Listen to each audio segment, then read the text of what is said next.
Hello, everyone, and welcome to this webinar hosted by Alliance Magazine on shifting the locus of power in the development field, entitled #Shift the Power, What Power, and How Far Has It Shifted? My name is Andrew Milner. I'm a freelance writer and researcher, and I'm also the Associate Editor of Alliance and the moderator of today's discussion on #Shift the Power, which has kindly been sponsored by Giving for Change.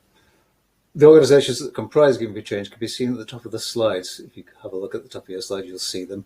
And we'd like to thank them for their generous support for the event. We've got a stellar panel for this webinar, but before we hear from them, just a brief word about the format of the event and some of the features of this platform. We're going to run for about an hour. Each of the panelists will make a short presentation, then we'll have a question and answer session, which we invite all of you to take part in. It's very easy to ask a question. You can do so at any time by clicking on the chat button on the right-hand side of your screen. If you look at the right-hand side, you'll see a white oblong. Simply click on the icon that's marked chat and type in your question. We're going to keep an eye on the chat thread, the webinar, and we'll pick up all the questions and put them to the panelists. Well, as many as we can. Time is obviously limited, but we'll put as many of them as we can to the panel. You can also join the discussion on Twitter at Alliance Mag using #ShiftThePower, which you can see now at the bottom of your screen. On the same right-hand side panel, you can also find our Offers tab. We're offering all participants to this webinar the opportunity to subscribe to Alliance at a 20% discount. As a registered charity, Alliance generates much of its own income, but we still rely on generous support to provide trusted, independent and expert insight on developments in the philanthropy and civil society around the world. So if you want to get access to forthcoming print issues and online content, avail yourself of that offer and click on the Offers button and follow the prompts. Okay, to business. So, #Shift the Power, What Power and How Far Has It Shifted? Large international and multinational aid agencies haven't really made the difference in developing countries their size and budgets seem to promise. Instead, local communities have begun to turn to indigenous forms of support and small-scale grassroots NGOs to provide the amenities and services they need. And this is not just a matter of results. The use of local assets means the development of local agency, self-confidence and capability. The Global Fund for Community Foundations and other allies provide a means of linking, reinforcing and publicising the activities of funders supporting this activity under the #ShiftThePower banner, about which we're going to hear more later. So how much have these groups achieved and how much has the #ShiftThePower movement contributed to that achievement? To what extent has the concept been proved? What are the implications for bigger funders? What are the implications for the public authorities in places where local development has taken hold? And what will it really take to shift power over their destinies to communities concerned? These are among the questions we'd like to explore today, and we've assembled an international panel we're hoping will lead us in a stimulating discussion. It's a pleasure to welcome S.A. Emehi from the Global Fund for Community Foundations, Irũngũ Houghton of Amnesty International Kenya, Rasha Sansur of the Daily Association in Palestine, and Graciela Hofstein of the Brazilian Philanthropy Network for Social Justice. Before I bring them in, I'd just like to, as an icebreaker, we'd like to conduct a quick audience poll. Again, on the right-hand side of your screen, you'll see the icon marked poll. If you click on that, you should see the poll question as follows. And here it is. Do you feel connected to the #ShiftThePower movement? It's a straightforward binary yes or no. Oh, everyone does. So right, that's great. So that makes our task easier. Okay, I'd like to bring in first of all S.A. Emehi. S.A. is the global network weaver for the Global Fund for Community Foundations. In her role, she works with and helps to strengthen connections across GFCF's global network of community philanthropy and civil society partners. She also works with allies in the #ShiftThePower movement on shaping broader advocacy and influencing and engaging other parts of the mainstream development sector. Today, before she makes her own presentation, S.A. is going to take us briefly through the history of the #ShiftThePower movement and the salient points of its development. So, S.A., over to you. Thank you so much, Andrew. And good afternoon, good morning, good evening to friends in the Shift the Power movement. So we've been having what seems like a decades-long, maybe 2 decades-long conversation about the need to change the development system, recognizing that something, or maybe several things actually, is wrong with the current way we are doing business or doing development. There was a report by Jenny Hodgson and Barry Knight in 2010 called Beyond the Poor Cousin, the emergence of community foundations as a new development paradigm.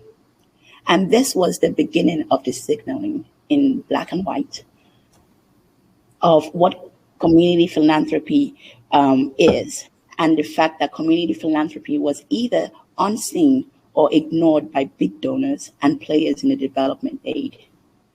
It was then largely regarded as something that was supportive of, but maybe not essential to effective development. And that report talked about a new development paradigm of durable or sustainable development, which was all about shifting power closer to the ground, giving agency to local people, and valuing assets. 6 years after that report, in 2016, there were a number of things that happened. Community philanthropy was becoming something of a buzzword, and it was assuming a new relevance as a central pillar of a framework for effective development. Also, the entire donor system was beginning to at least listen and also undergo some dramatic changes. Some of these changes were overspurred by scandals. There were conversations about localization and alternative resource mobilization, and academia actually got involved. And there were installations of department chairs at universities from Scotland all the way to India. And for me personally, in 2017, while leading a new local community fund in the Niger Delta in Nigeria, I directly saw how important it was to bring people together and to hold space as a donor in a community that had a lot of mistrust and was still undergoing conflict. The principles of community philanthropy that we hold dear, these are things like trust, local assets, and valuing local knowledge and capacity. These tenets, this new way of doing development, gave the community fund that I was in charge of some legitimacy on the ground. And then later that year, in December 2016, there was the Global Summit on Community Philanthropy in Joburg in South Africa, where some have described that conference as a sort of coming of age of the field of community philanthropy, and where the Shift the Power hashtag was first used. The hashtag was actually created really just as a way to promote the event, because it was understood then that in order to talk about changing the development system, in order to talk about providing solutions, you had to talk about power first. The goal of that conference was to link the global community philanthropy field, this growing emergent field, more strategically with other parts of the development sector and the philanthropic landscape, and to interrogate what's working and what's not working, as well as to come up with some recommendations or solutions. Later in 2016, there was also the special feature of the Alliance magazine on Shift the Power that documented and showed all of the many different ways communities across the globe were taking back their agency, were working with marginalized communities, and raising funds locally from each other and not dependent on external aid. Since 2016, there have been many important events around Shift the Power, and I'm just going to mention just a few of them. There was the April 2018 Grant Craft report on how community philanthropy can actually shift power. Excuse me. There was the March 2018 event of Shift the Power in Zambia, the June 2019 Shift the Power event in Brazil, and then finally in November of 2019, there was the Pathways to Power Symposium in London, where Global Fund for Community Foundations and 100 of our friends and partners went a little bit deeper into exploring how these new ways of working can be highlighted, better understood, articulated, resourced, legitimized, and how, when considered as a whole or collectively, can truly form a basis of alternative people-led development that was distributed and also about shared power. Today, the Shift the Power hashtag has now become a movement, and that's one of the reasons we're here this afternoon. And it has gathered over 40 million Twitter impressions from approximately 50,000 tweets and counting. And I'm sure by the end of today, those numbers will be drastically different. There is also even a rap song about Shift the Power from Zambia. Today, there are many examples of what community philanthropy and community foundations can do. And just because of time, I'm just going to talk about 3 of them.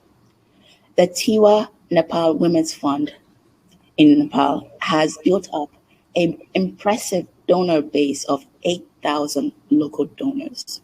They don't have to go outside or to the international community for funding. They've already built that on the ground with over 8,000 local donors.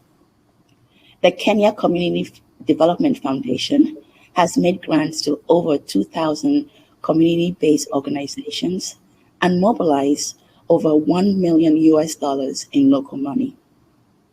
Here in Nigeria, the Keeping It Real Foundation is inspiring change through learning and education, working with the blind and the disabled, and ensuring that prison inmates are not left behind in their educational pursuits. They work across 26 states in Nigeria. However, or whatever you want to call these groups, whether they are philanthropies, women's funds, human rights funds, peace funds, community funds, they all represent a new and more democratic movement in philanthropy and foreign aid. Shift the Power seeks to reform the practice of development aid and institutional philanthropy and demand better for local people by engaging them as co-investors in and owners of their development. The panelists today, my friends Graciela, Rasha, and Irũngũ, are going to talk from their perspective of how Shift the Power, how Shift the Power actually looks like on the ground in the countries that they work in, and what the opportunities and maybe even some of the challenges have been in growing this new Shift the Power movement. Thank you. Thanks, Essay. That's great. It's good to hear those three examples you gave as well, to sort of put a bit of flesh on the bones. And what's also evident for what you've been saying is that hashtag Shift the Power has implications much wider than philanthropy, which maybe we can sort of discuss later on. But for now, let's bring in our next speaker, who is Irũngũ Houghton from Amnesty International in Kenya. He organizes nationally and locally as Amnesty International Kenya Executive Director and Kilimani Project Foundation Chairperson. He's an active advocate for shifting the power from NGOs to autonomous citizens and civic organizing. Over the last 2 years, Amnesty Kenya has diversified funding by 30%, quadrupled paid-up membership, and is now actively engaged in recreating Amnesty as a supporter-driven agency, rather than one driven by staff. Kilimani Project Foundation is one of Nairobi's most vibrant residents' associations, bringing citizens and businesses together to jointly respond to the challenges of rapid urbanization and, of course, most lately, COVID-19. Irũngũ, welcome. Thank you very much, Andrew. I bring you greetings, everybody, from Nairobi, Kenya, both from the communities of Amnesty International, the membership and staff and the board, but also the community of Kilimani. This is a ward, as we call it. It's a sub-unit of the county of Nairobi, and we're a residents association. And I would like to share maybe a couple of thoughts, that came to me really thinking back to that seminal moment in Johannesburg in 2016, when we really brought together a lot of interesting people to just think a little bit more creatively and more boldly about the kind of world that we were seeing develop around us. And it was really very clear to us back then that, the top-down, brand-driven appetite for restricted funding by international non-governmental organizations, that this model was beginning to collapse.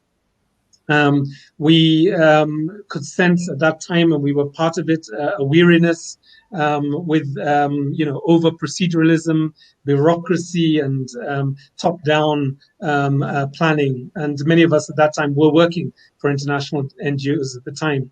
The recent Ringo study, I think, has really clarified to me what's needed, particularly from those of us who are working much more at the national level and at the community level, and that is, much less of the bureaucracy and the red tape that we see within the international community. The second thing that we were really clear about was really that the international development assistance model was beginning to see some weariness in itself, that there were dwindling flows, that the funding was much more restrictive, it was much more short-term, and also that the space for maneuver in terms of responding to contextual changes, that there was much less space, even by 2016 than there were when I started in the sector in 1991. There were concerns really about the power of big philanthropy. The alarm bells were there. We're in an era where really, questions are being asked about the power of Belinda and BMG, the Bill and Melinda Gates Foundation, and the role that they have over the debate around a people's vaccine. And I'm not going to take a side on that right now because it may distract us a little bit. But I think the key issue is that we need to focus ourselves on really how do you create bottom-up democratic models that allow for democratic governance. The other thing that was really clear to us in 2016 was that, whatever the inflows that were coming into the African continent, we were seeing $89 billion leaving the continent in illicit financial flows. So Africa is a net exporter of capital rather than a net importer of aid. So what's new in some ways, and I wanted to just go off in a slightly different direction from Messi just to diversify the conversation a little bit in terms of thinking. One of the things I think has been interesting has been the impact of the Black Lives Matter movement. 2 days ago, we commemorated the first anniversary of George Floyd and his death at the hands of a police officer. And as Amnesty International, it's really caused us to think very carefully about two sets of things. One is, whether it's a kind of police brutality in Kenya or it is EndSARS campaign in Nigeria, you can't look at those two dynamics, or even for that matter, the Black Lives Matter in the US. You can't look at those without coming across Amnesty reports, our statements, our policy dialogues, our actions. But the fact of the matter is that in all three countries, and if I can add Brazil there, where we're also very active, institutionalized violence, corruption, and the struggle for public oversight still remains, right? So one of the questions we are asking ourselves within Amnesty is, how do we actually transform the conditions that allow for violence and corruption to, bedevil policing in the countries in which we're active? And I think one of the things that we are now beginning to question is whether the model of an international NGO working globally can ever change the systemic and the structural basis for either racism or, state violence. Many years ago, 60 years ago this year, in the same year that Amnesty was founded, Frantz Fanon wrote Pitfalls of National Consciousness. And I don't think we can think about shifting the power without a reread of chapter 3 of his book, Pitfalls, The Wretched of the Earth, but the chapter Pitfalls of National Consciousness. And the question that Fanon was asking is really the question on whose terms, in whose interests, and who benefits from the relationships that we perpetrate as international organizations, and for that matter, those of us who work with international NGOs. So if we see Black Lives Matter really as reflecting, Martin Luther King would say, the riot of the unheard, then we obviously have to take on the importance of building movements and community structures that bring power and dignity to their neighborhoods. In the Kilimani area, we, faced the epidemic of COVID-19 very, very personally. Kilimani was seen as the epicenter of COVID-19. This was partly because, we have a very diverse neighborhood.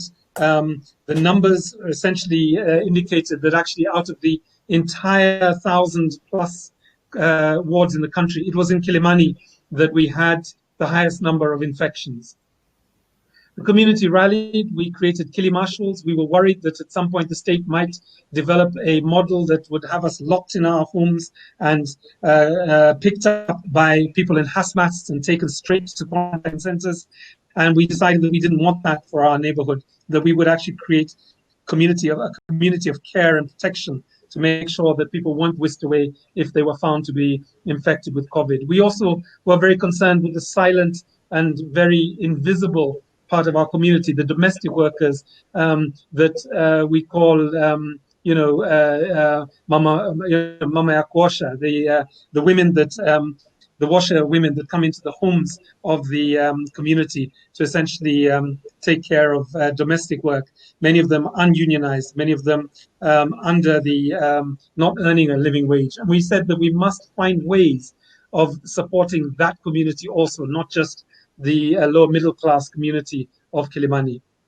And really, I think in that process, we began to get a sense of what it would look like to essentially build power from below, and power that was inclusive and that was challenging of the structures that produce either the racism or the discriminatory cultures that we see within international NGOs, but even more so the discriminatory apartheid-like conversations that happen in urban wards in Nairobi.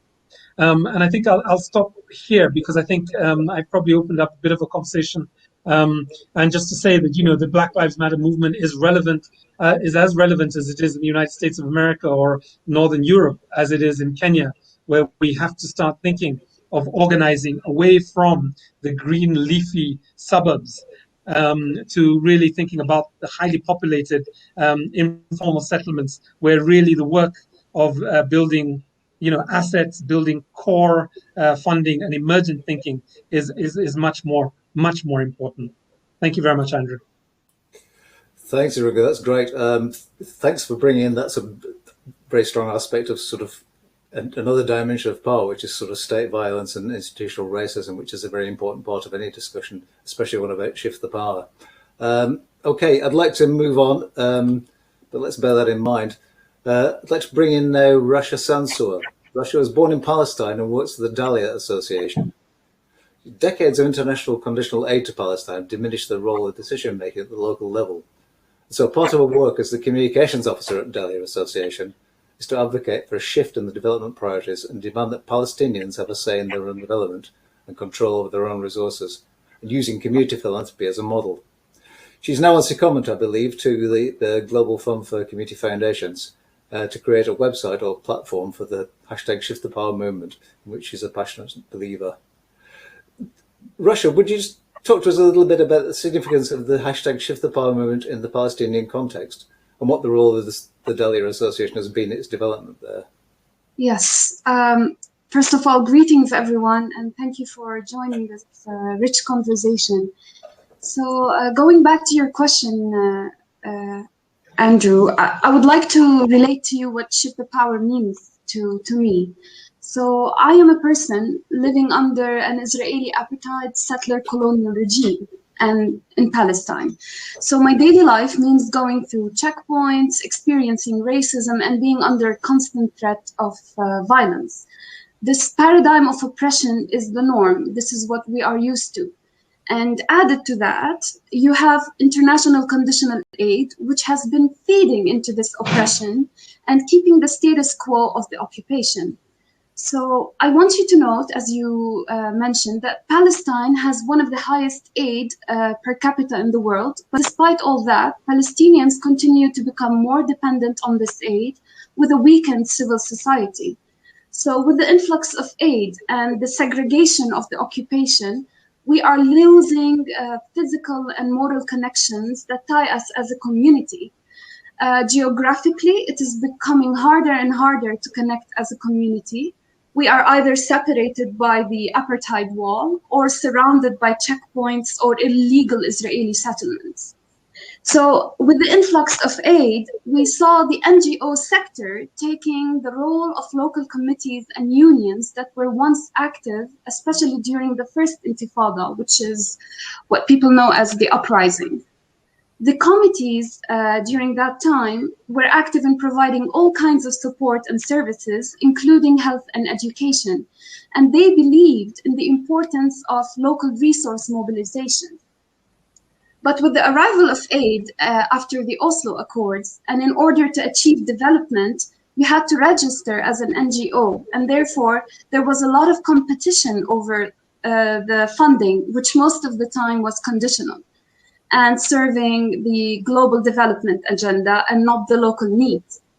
So through this process of the arrival of the aid industry in Palestine, and in addition to the continued Israeli aggression, the occupation, and local corruption, Palestinians no longer have control over their resources. And here comes the Dalia Association, which is the Palestinian Community Foundation. And it was established to advocate for our rights as Palestinians to gain back this control over the resources and decide on our own durable development. So this is very crucial because we are creating an environment where people have self-determination. And trust me, it does feel like we swim against the current. So we particularly, at Dalia, we particularly revive an indigenous community philanthropy model called Irũngũ. And Irũngũ stems from the agrarian nature of our society. So this Irũngũ was manifested in the first Intifada I mentioned earlier. The Dalia takes this Irũngũ and applies it to our local context. And we encourage people to take decisions around development using participatory grant making. And by doing that, people gain confidence in themselves. They regain their ability towards making decisions on issues that matter to them and not to their donors. So later, Dalia was invited to attend the Global Summit on Community Philanthropy by the Global Fund for Community Foundations. And the team, including myself, flew to Johannesburg to attend. One thing that really struck me is how many people were actually there. So I hadn't realized how many grassroots organizations are doing similar work and who are putting people at the center of development. There was so much energy and enthusiasm, and for the first time we felt like we were being heard. During the summit, I was in charge of Dalia's social media accounts, and I was madly tweeting the hashtag #ShiftThePower. The conversations and sessions were so rich that people kept using the hashtag that it became a trend. These three simple words resonated with me personally. Shift the Power is an inclusive movement and aligns greatly with Palestinians who have always been demanding the right to self-determination. In the next following years, GFCF, the Global Fund, became more deliberate about activating that community at the summit. And they wanted to maintain that energy that was witnessed at the summit. Therefore, the idea for a platform emerged after multiple conversations that followed the Pathways to Power Symposium in London, as well as discussions that took place during COVID-19. So the idea is that content on the platform will be curated with and by members of this movement, the Shift the Power movement, and with the purpose of weaving together narratives and practices and build movement generosity. We want to influence and change the current philanthropy and international development system through this platform. And we are so excited to share that the platform is live today. And I invite you all to visit shiftthepower.org. Maybe I'll share the link in the chat shortly. And we hope that through this platform, we want organizations like Dalia Association to know that they are not on a lonely journey. We want to build solidarity amongst each other. to move from the edge to the center. We want the demand from organizations such as Dahlia, which will be manifested on this platform. We need this demand that we need practices and structures that support people, that are for the people, and that are led by the people.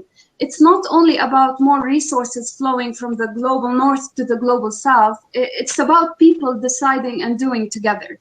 So this will be manifested on the platform. Thank you. Thanks, Rasha. That's great to hear. Very timely to hear that today's the day of the launch as well. So that's wonderful. 2 points from I think stood out for me from your presentation there. One is about the use of existing sort of community philanthropy means, as you mentioned in Palestine, and the other is the importance of having a community for small grassroots organisations, groups across the world, which is put your finger on the reason for the hashtag Shift the Power existence in the first place. Okay, but the last presenter, by no means least, is Graciela Hofstein from the Brazilian Philanthropy Network for Social Justice. Graciela holds a PhD in social policy. She's a consultant, teacher and researcher in the social sector. She's the author of articles and books on issues relating to public policies, social movements and philanthropy. She was the executive director of the Community Foundation Instituto Rio and is currently executive coordinator of the Brazilian Philanthropy Network for Social Justice. Welcome, Graciela. Over to you. Thank you, Andrew, and good morning, good afternoon to all of the people in the audience. First of all, I would like to thank the Global Fund for Community Foundation and Alliance Magazine for the invitation to join this motivating and provocative panel and for sharing this debate with colleagues involved in the Giving for Change program. Secondly, already going into the subject that convoked us, I would like to briefly present the Brazilian Philanthropy Network for Social Justice that gathers 13 grantmaker organizations, thematic funds, community foundations, and community funds that work supporting civil society organizations, groups, leaders, and movements in the fields of social justice, human rights, and community development in an intersectional approach with focus on political minorities. It's important to highlight that the network members mobilize resources to donate to civil society initiatives in the fields to access to citizen and human rights, because we understand that this is an effective way to strengthen Brazilian democracy. The network's members have a deep knowledge of the civil society field. They are key actors, networks, demands, and agendas, and also have the ability to get resources to the base in a dynamic way without bureaucracy and complex processes. And we understand this as a strategic action in the context of the Shift the Power movement. In order to have a dimension of the work carried out by the members' organizations, $80 million were donated for civil society in Brazil. So that means that the network members represent a significant source of local funding for grassroots organization groups and movements in Brazil. Answering the question asked for this panel, what power and how far has it shifted? I believe that the Shift the Power movement represents for us in Brazil a complete change of vision, a paradigmatic shift that not only was strategic in raising the power debate in the context of philanthropy, but because it also allowed us to think broadly and openly about the local community philanthropy field.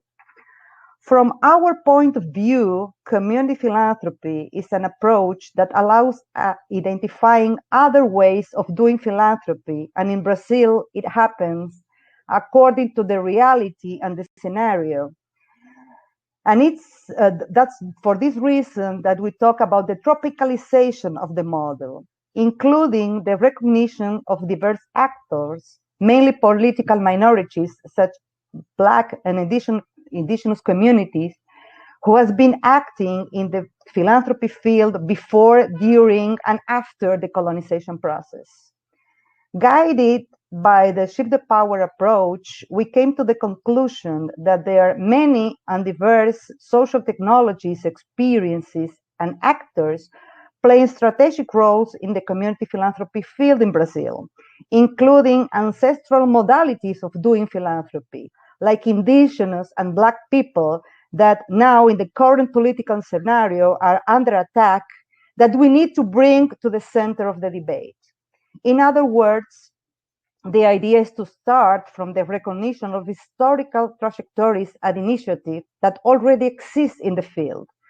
This paradigmatic change has allowed us to acknowledge the potential of communities and political minorities to organize themselves based on their own resources, assets, and recognizing their power and capacity to solve their problems and acting according to their demands and needs.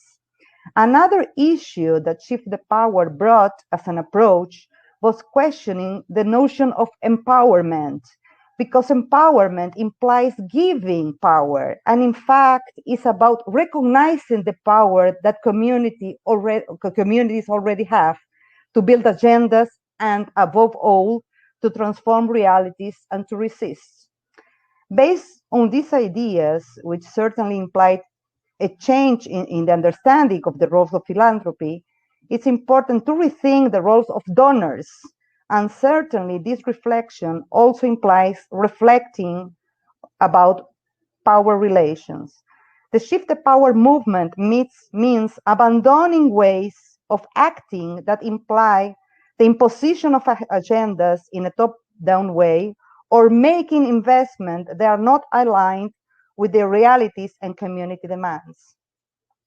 In the current political scenario, it's important and urgent to avoid dynamics of interference by imposing agendas or models, because this way of acting not only do not contribute to transformation processes, but on the contrary, they create new problems and legitimize and reproduce ways of exercising colonial, white, male, and heteronormative power.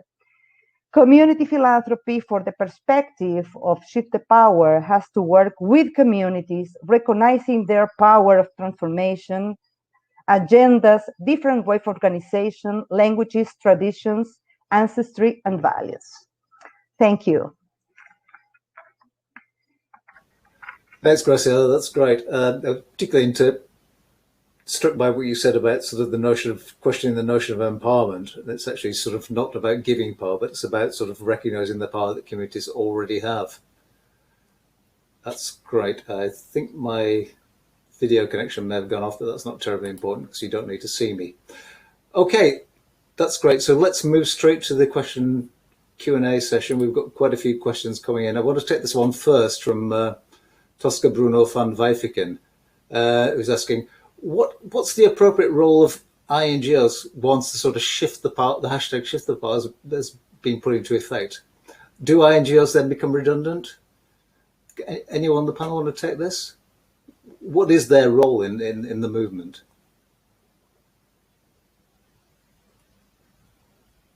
Perhaps Irũngũ, could I come to you with that? So I think, every development actor has to start off with an exit paradigm, that we are not essentially self-perpetuating, that we are responsible for essentially enabling others that as a result of either structures of power or exclusion are not able to have a life that is a standard that would be met by an international human rights standard or a local national standard, human rights standard. So I think that's the first thing, is that actually having a sense of at what point, is our work done here and when do we move on. I think that's not just for international NGOs, that's for all organizations in terms of the work they do with communities and with citizens. And I think the problem is when you get locked into relationships of power that are upward accountability relationships rather than downward accountability measures, you tend to get stuck chasing after every proposal. I mean, I think, after it's my 30th year of working in the sector. And I marked it really by writing a book, which comes out next week, and it'll be available on Amazon. This is not a plug, but if you want to buy a copy, it's on Amazon. It's called Dialogue and Dissent. And one of the things that I was really struck by was, as I reflected back on the last 30 years, was just really how little we've been able to impact on our economies, or in the economies that I've worked on, and that how weaker we've become as a result of either shrinking civic space or shrinking resources. And I think that is really the call for a new paradigm, a new way of working that would leave us, more empowered as organizations to enable others. But I think we have to start off with an exit strategy. Great. I mean, you're in a kind of peculiar position in a sense, Irũngũ, because you're kind of wearing two hats. You're working for a sort of big NGO, but you're also sort of involved in sort of on-the-ground movements. Is there any sort of tension in reconciling those two? Yeah, I am amazed sometimes when I take off the executive director's hat and I go to being the voluntary chair. And on one hand, really get amazed by how much resources exist in the movement that I'm part of, called Amnesty. And on the other hand, how little resources there are at the level of the county. Now, of course, one's national, the other's, is ward level or sub-city level.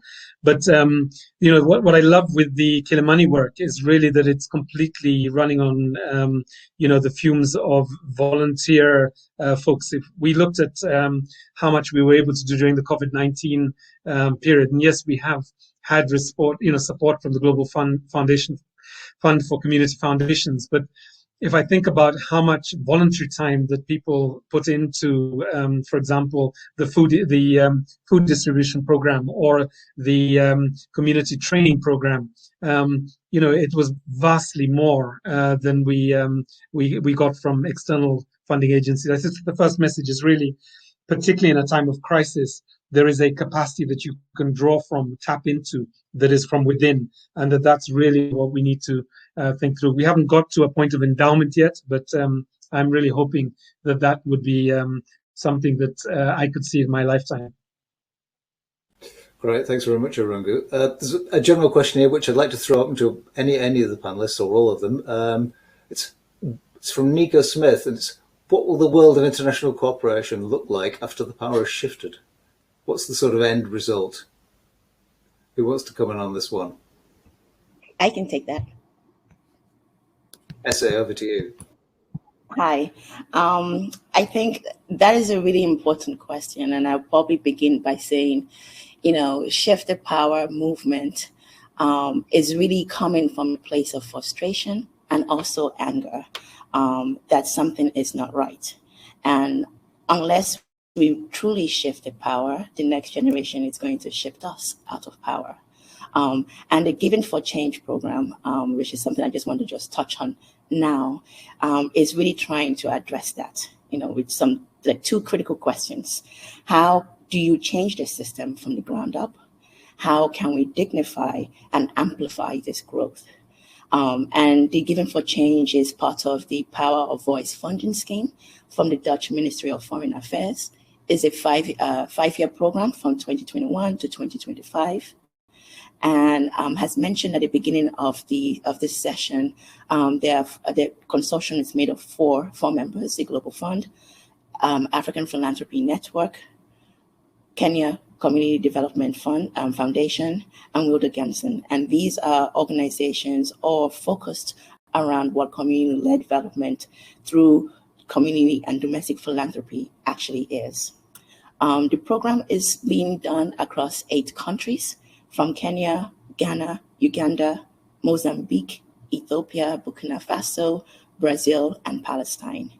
And has been mentioned earlier, there are some overarching issues that we are grappling with. The shrinking civic space, donor dependency, asymmetrical power relations, and of course, layering all of this is the reality of COVID-19. How do we build back better from what happened to all of us last year? And so really, the Giving for Change is about taking community philanthropy to the next level and fostering local giving as an expression of voice, agency, civic participation, and solidarity. including dissent. So we will be working with a global community of national anchors and institutions, community foundations, who are all interested in this topic and moving and trying to provide evidence, knowledge-based evidence with data, everything from the legal frameworks of how we define ourselves as community philanthropies or community foundations to how do you actually activate change with government officials. So I think that's, there may not be direct concrete answers today on what would that world look like, but we are all involved in trying to articulate that and move forward. Great, thanks, Rasha. Anyone else want to come and have a word on that, or are we done?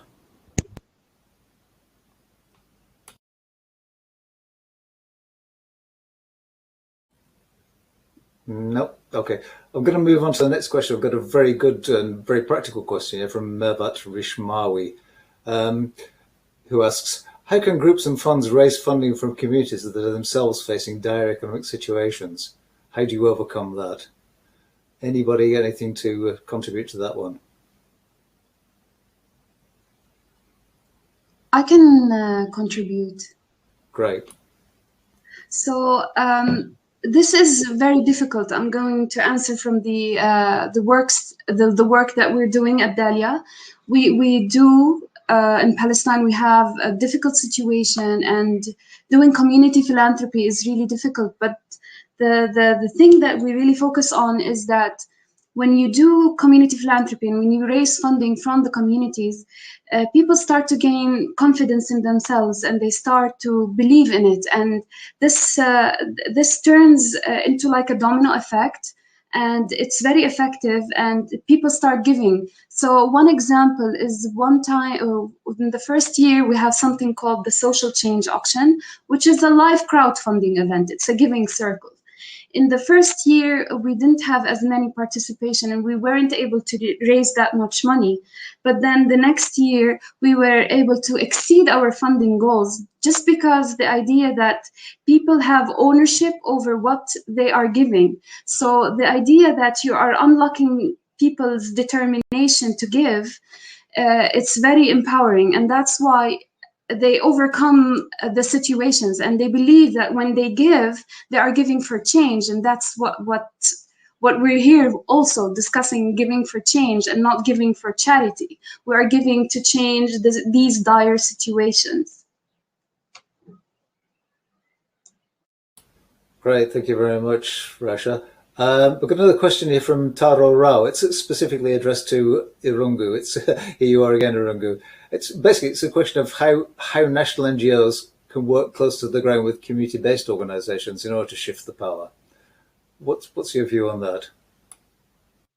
Yeah, so historically, I kind of grew out of the ActionAid community back in the 1990s, and one of the things that has never left me in many ways is the discipline of participatory planning, rapid rural appraisals, rapid urban appraisals, and the discipline that comes with spending time to understand and listen to what the community says they want, and what those parts of the community that are silenced by either by gender or by class, that listening to that side of the community also before you dip in and start sharing money. Sometimes, well, not sometimes, most of the time, too much money into a community is extremely dangerous because it immediately allows for patriarchy and for the elites to hijack the initiatives. And then you just simply have a transfer among elites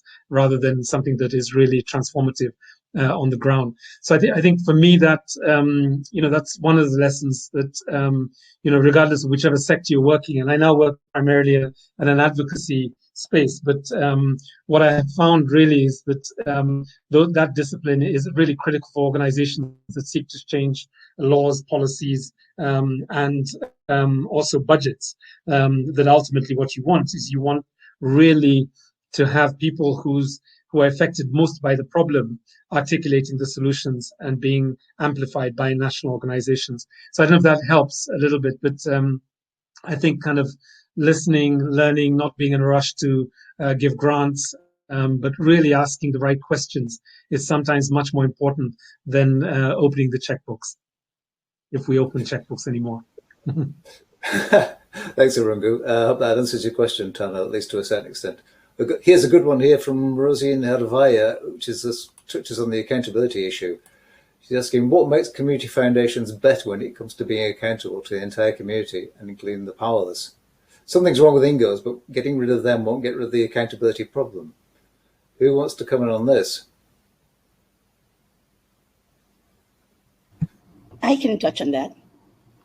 Okay, essay, go for it. Okay, so, the logic of community philanthropy is pretty simple, and it addresses many of these sort of tensions we're talking about: measurement, accountability, legitimacy.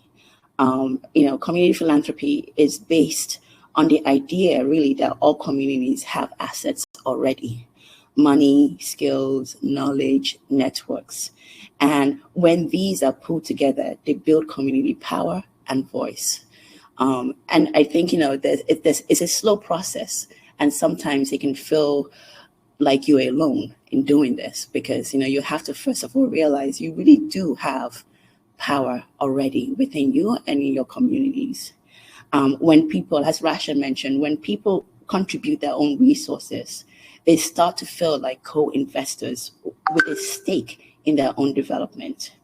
They care more about the outcomes and act in ways that advance and protect their collective interest.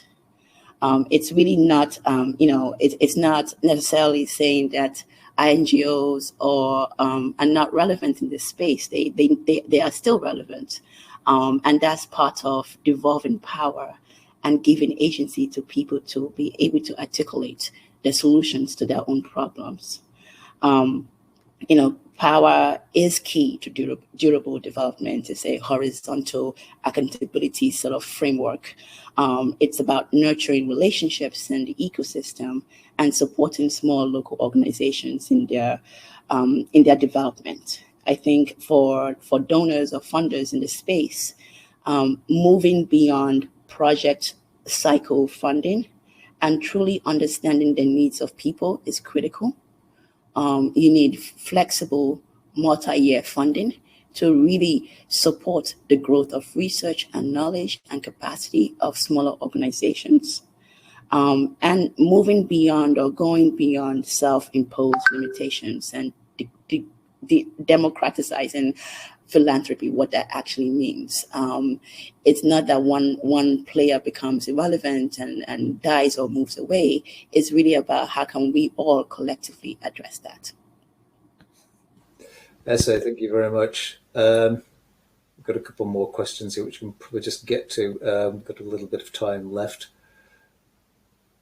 One of which I've got here. Let's have a look. Ani Mashama is asking, do we really need a shift in power or just a balance? Anybody got anything to say about that?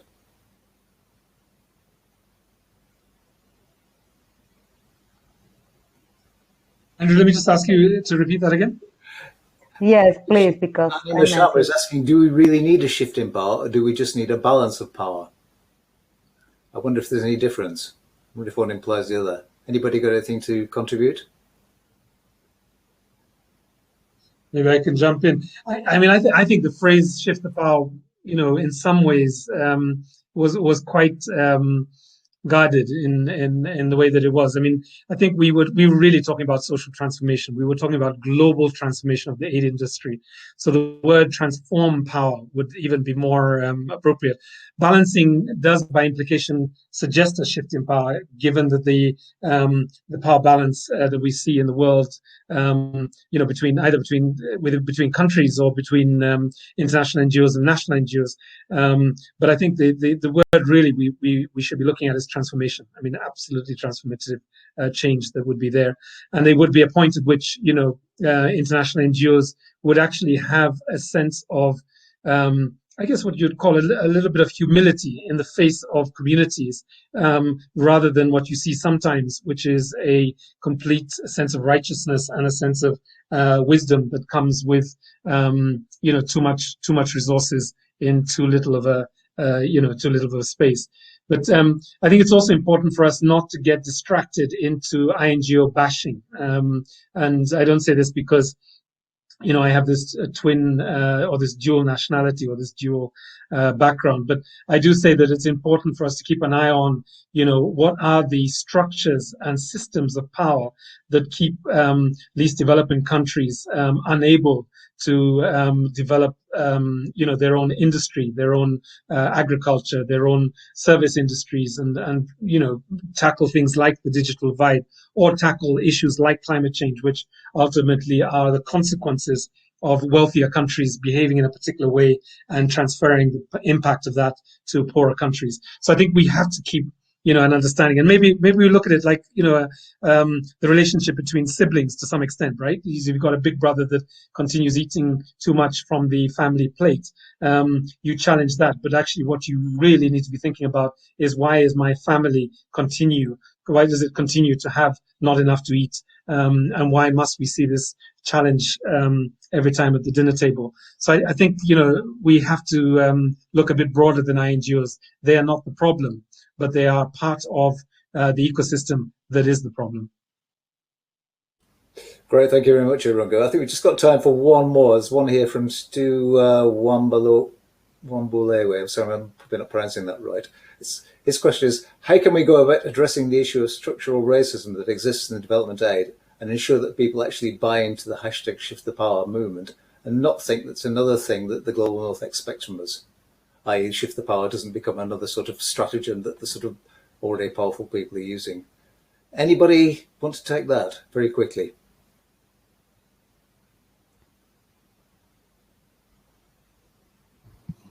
I think Shift to Power can also be about decolonizing aid, right? So when you talk about racial tensions or racism within the system, and you're discussing issues like power, you can't also not discuss issues about racism as well, or issues around feminism and women's rights, or general human rights in principle.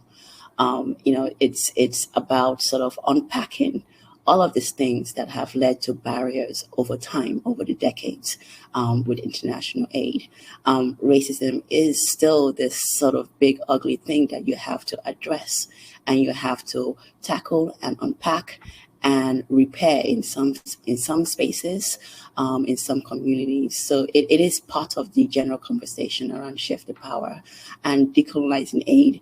That phrase, I think there have been recent reports and articles about what it would take to sort of decolonize aid and shift that power to local agency, to local organizations, and letting different types of people have more leadership roles, have more experience exposed, and are given the opportunity to lead that change themselves. Of course, there may be mistakes made, and nothing is perfect, and we're not expecting perfection, especially from communities that have not traditionally been at the driving seat.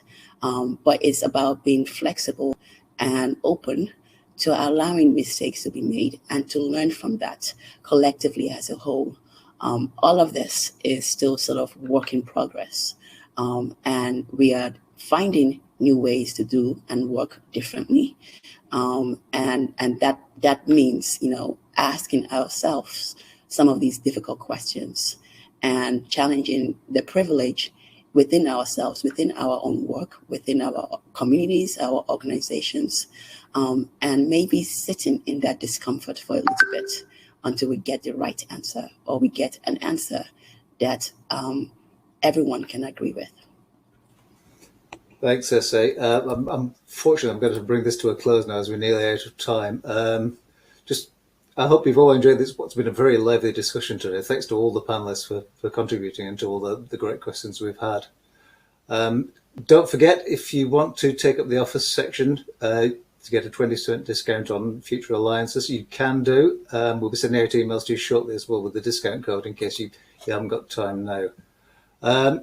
So it just remains for me to say thanks to all the panelists, sponsors for today's event, Giving for Change, the Alliance team, who worked hard behind the scenes, especially Amy McGoldrick, Anne-Marie McQueen, and Zibran, who's been sort of pressing the buttons and pulling the levers today. And thanks to all of you, especially for taking part. The next series in one of our series of webinars is on climate philanthropy on the 16th of June. So do look out for that one. And also for the next issue of Alliance, which is due out in a few days on the 1st of June, which will be on climate philanthropy again before COP26 in Glasgow. Okay, thanks to all for taking part. We're about done. We're out of time. Thank you.